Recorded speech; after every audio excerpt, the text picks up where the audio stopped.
Software testing का scope parallel बहुत अच्छा है और ख़ासकर जर्मनी के अंदर काफ़ी अपॉर्चुनिटी हैं। अगर एक स्प्रिंट में पाकिस्तान में करते हैं ना तो ये यहाँ पे वो 2 स्प्रिंट्स या 3 स्प्रिंट्स में उतने काम होते हैं। यहाँ पे ना जॉब डिस्क्रिप्शंस क्या हैं, ठीक है, यहाँ की इंडस्ट्री की रिक्वायरमेंट क्या है, कौन से टूल्स, कौन से स्किल्स। बर्लिन तो बहुत ही इंटरनेशनल सिटी, कॉम्पिटेंट मार्केट है, बड़ी कम्पिटिटिव मार्केट है, ठीक है, सही है। यहाँ पे कंपटीशन बहुत ज़्यादा है।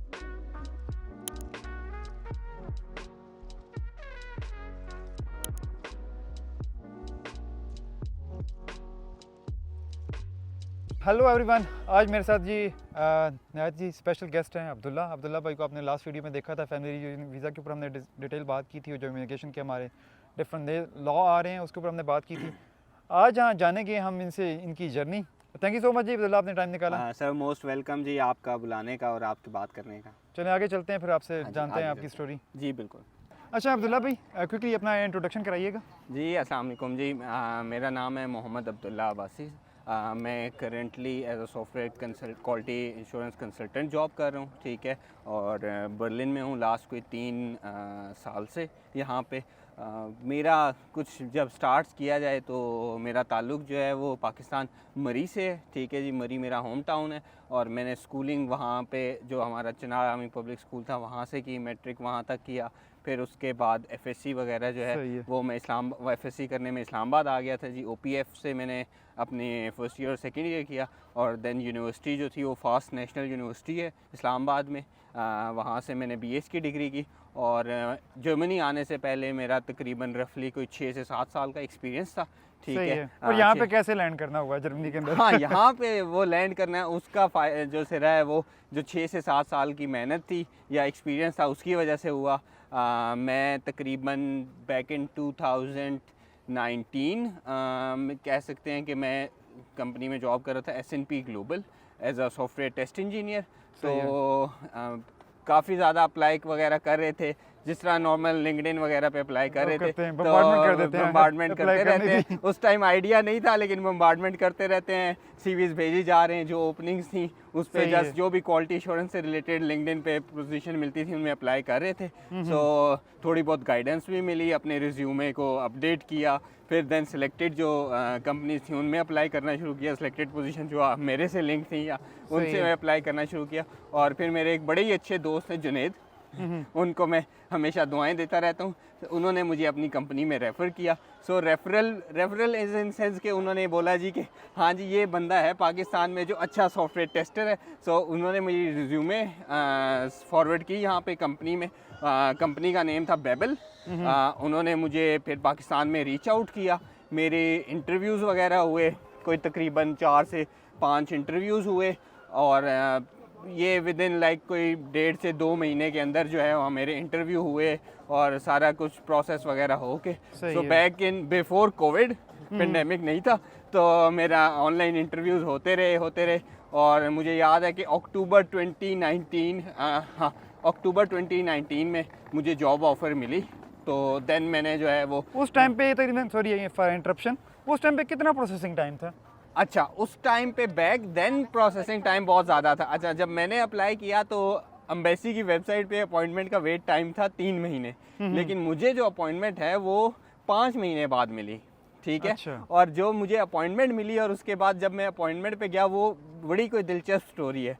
मुझे याद है कि 18 मार्च 2020 को जी मैं गया एम्बेसी अपॉइंटमेंट पे और उधर गए तो पहले तो नॉर्मल अपॉइंटमेंट्स वगैरह चल रही थी, लेकिन एकदम फिर खामोशी होगी और उन्होंने कहा जी कि मीटिंग्स आ गई है और पूरी एम्बेसी जो है वहाँ मिलेगी। तो वो वहाँ पे मिली। तो क्योंकि पेंडेमिक की वजह से, कोविड की वजह से सब कुछ बंद हो गया था, तो उन्होंने कहा जी कि जो तो विजिट वीज़ा वाले हैं या प्रोसेस वाले हैं वो तो वापस जाएं। अच्छा। और फैमिली रियूनियन वाले इंटरव्यू दें और वर्क वीज़ा वाले जो हैं वो आएँ, हम उनसे डिस्कशन करेंगे। तो मुझे जी उन्होंने क्या कहते हैं बुलाया और कहते हैं जी आपकी कंपनी आपके लिए वेट कर सकती है। मैंने कहा जी ये तो पूछना पड़ेगा, लेकिन मुझे यकीन था, बड़ी अच्छी कंपनी थी। अच्छा। जो मेरी एचआर की पर्सन थी उन्होंने हमें बड़ा सपोर्ट किया। तो उन्होंने कहा जी कि ठीक है, क्योंकि अब वहाँ पे 18 मार्च जो था ना वो क्लोजिंग डे हो गया था, यानी कि जर्मनी में सब बंद हो गया था। फ़्लाइट्स बंद होगी, ठीक है। और यहाँ पे भी ना बर्लिन के अंदर भी सबको कहा गया कि जी आप वर्क फ्रॉम होम कर दें। जो मतलब लोग वर्क फ्रॉम होम कर सकते थे ना, वो वर्क फ्रॉम होम पे चले गए। सही है, pandemic आपने की वर्क वजह फ्रॉम होम वहाँ से कंटिन्यू जी, किया? मैंने फिर अप्रैल में कंपनी ने अच्छा किया, कंपनी ने रिमोट जॉइनिंग दिलवा दी, ठीक है। और फिर मैंने 4 महीने जो है ना वो किया, और फिर अगस्त 18 को जो है वो मैंने जो है बर्लिन लैंड किया।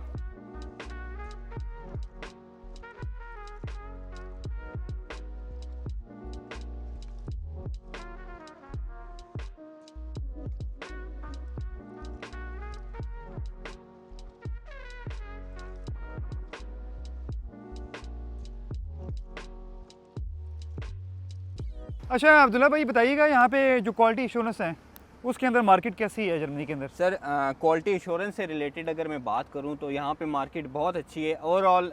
जहाँ भी सॉफ्टवेयर डेवलपमेंट है, सॉफ्टवेयर टेस्टिंग का स्कोप पैरेलल बहुत अच्छा है, और ख़ासकर जर्मनी के अंदर काफ़ी अपॉर्चुनिटी हैं, बोथ मैनुअल में भी और ऑटोमेशन जो फील्ड है उसमें भी है।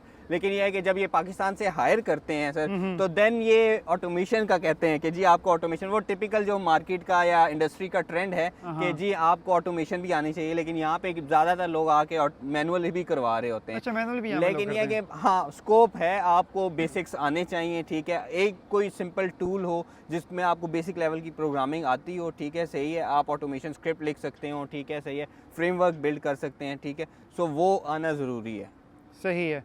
अच्छा मुझे ये बताइएगा, यहाँ पे हर बंदे के जहन में लाजमी क्वेश्चन होता है जो क्वालिटी इंश्योरेंस से है या किसी भी फील्ड से है, कि यहाँ पे सैलरी क्या ऑफर की जा रही है। आप मुझे एवरेज सैलरी बताइएगा कि 3 साल की एवरेज सैलरी क्या होती है, अगर आपको 5 साल का एक्सपीरियंस है, मैनुअल प्लस आपका एक्सपीरियंस है ऑटोमेशन के अंदर। अच्छा, अब सैलरी ना बड़ी डिफरेंट चीज़ों पे मैटर करती है। कुछ स्टैंडर्ड कुछ यहाँ पे ना उन्होंने डिफ़ाइन की हुई हैं, ठीक है, सही है। अब हर कंपनी ने ना अपने हिसाब से डिफ़ाइन किया हुआ है, लेकिन कुछ स्टैंडर्ड जो वैल्यू है ना, अगर आपका 3 साल का एक्सपीरियंस है और 3 साल आप मैनुअल और ऑटोमेशन का आपने काम किया हुआ है, ठीक है, सही है, सो आपको वो रफली अराउंड 50 to 60 के जो है ना वो ऑफ़र कर देंगे, ठीक है, सही है।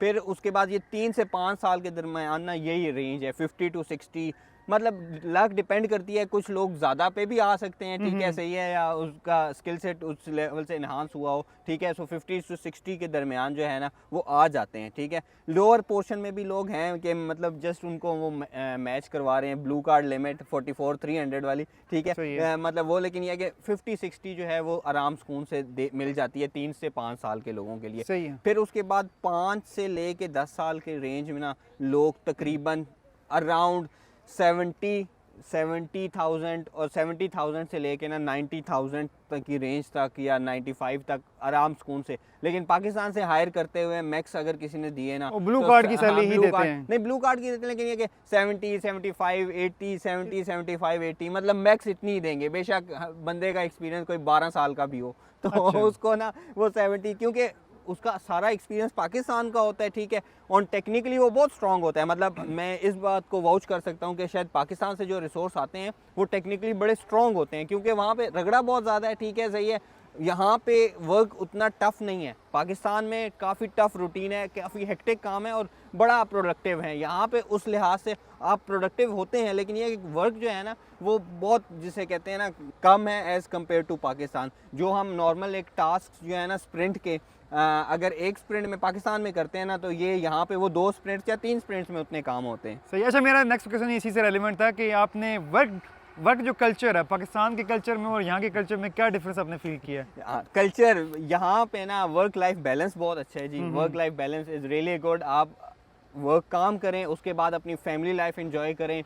मुझे यहाँ पे आके जो सबसे अच्छी चीज़ लगी है वो वर्क लाइफ बैलेंस ही है। आफ्टर 5 मतलब आपका मैनेजर कभी आपको मैसेज नहीं करेगा, ठीक है, सही है। मोस्टली जर्मन कंपनीज, कुछ ऐसी जगह हैं जहाँ पे लोग तंग हैं, मानने वाली बात है वो, लेकिन वो बड़ी फ्यू कंपनीज हैं जो जर्मन कंपनीज हैं, और जहाँ पे जो नॉर्मल कल्चर है वो बहुत ही अच्छा कल्चर है जी। आफ्टर 5 आपको कोई मैनेजर पिंग नहीं करेगा, ठीक है, सही है। इवन आपका कॉन्टैक्ट नंबर भी आपके किसी मैनेजर या पीयर के पास भी नहीं होगा, वो मांगते नहीं है, वो मांगते भी नहीं है, वो स्लैक पे कम्युनिकेशन होती है, वो स्लैक पे कम्युनिकेशन है, ठीक है, सही है। आप काम करें, अपने फैमिली को टाइम दें, ठीक है सही है, या आप और कोई एक्टिविटी है वो कंटिन्यू करें, सही है। यहाँ पे फिजिकल एक्टिविटीज़ जर्मन जो हैं वो बड़े मशहूर हैं इस बारे में, कुछ आप कर लें, स्विमिंग होगी, कुछ टेनिस होगी, कुछ और खेलना है, फिटनेस के ऊपर काफी फोकस रखते हैं, साइकिलिंग करते हैं, साइकिलिंग जॉगिंग करेंगे, बिल्कुल ऐसे ही है। तो ये इस लिहाज से ना यहाँ पे बड़ा मुझे तो वर्क लाइफ बैलेंस बहुत अच्छा लगा। अच्छा, मुझे ये बताइएगा कि जो क्वालिटी एश्योरेंस में पाकिस्तान में लोग बैठे हुए हैं वो यहाँ पे अपॉर्चुनिटीज देखना चाहते हैं, तो आप क्या उनको रिकमेंड करते हैं कि क्या चीज़ें हैं जो उनको प्रिपेयर हो के ना पाकिस्तान में अगर बैठ के जॉब ढूंढ रहे हैं तो क्या उनके देखना चाहिए? अगर तो जो पाकिस्तान में क्वालिटी एश्योरेंस में लोग बैठे हुए हैं ना और वो यहाँ पे जॉब्स वगैरह देख रहे हैं, ठीक है सही है, उन्हें सबसे पहले जो इम्पोर्टेंट है, पहले तो वो जो लिंक्डइन पे ना जॉब फिल्टर्स करें, ठीक है सही है। यहाँ पे कंपनीज़ हैं, मैं आपको एक लिंक और प्रोवाइड कर दूंगा, ठीक है। उस लिंक में ना लिस्ट ऑफ कंपनीज हैं जो रीलोकेशन प्रोवाइड करती हैं, सही है।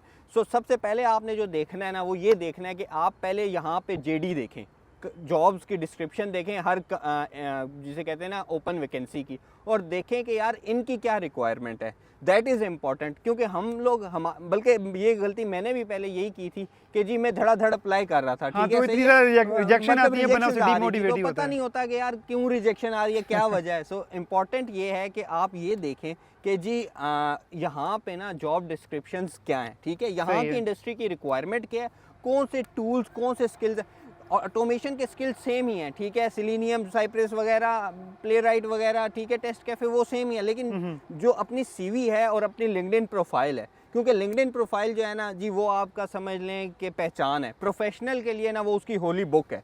प्रोफेशनल, अगर एक प्रोफेशनल है आईटी फील्ड से रिलेटेड, अगर मैं बात करूं या क्यूए से भी रिलेटेड करूं, उसके लिए उसकी लिंक्डइन प्रोफाइल उसकी होली बुक है जी, ठीक है। उसने उसको अपडेट रखना है, उसके साथ बिल्कुल अपना जो एक्सपीरियंस है उसको एक्सप्लेन करना है और अपने आप को एक्सप्लेन करना है, क्योंकि जब आप देखें अप्लाई करेंगे ना, आप अकेले नहीं अप्लाई कर रहे हैं, पाकिस्तान से लोग अप्लाई कर रहे हैं और पूरी दुनिया से लोग अप्लाई कर रहे हैं, इंडिया से अप्लाई कर रहे हैं, बांग्लादेश से अप्लाई कर रहे हैं, फिलीपींस से अप्लाई कर रहे हैं, ब्राज़ील से अप्लाई कर रहे हैं, ठीक है सही है।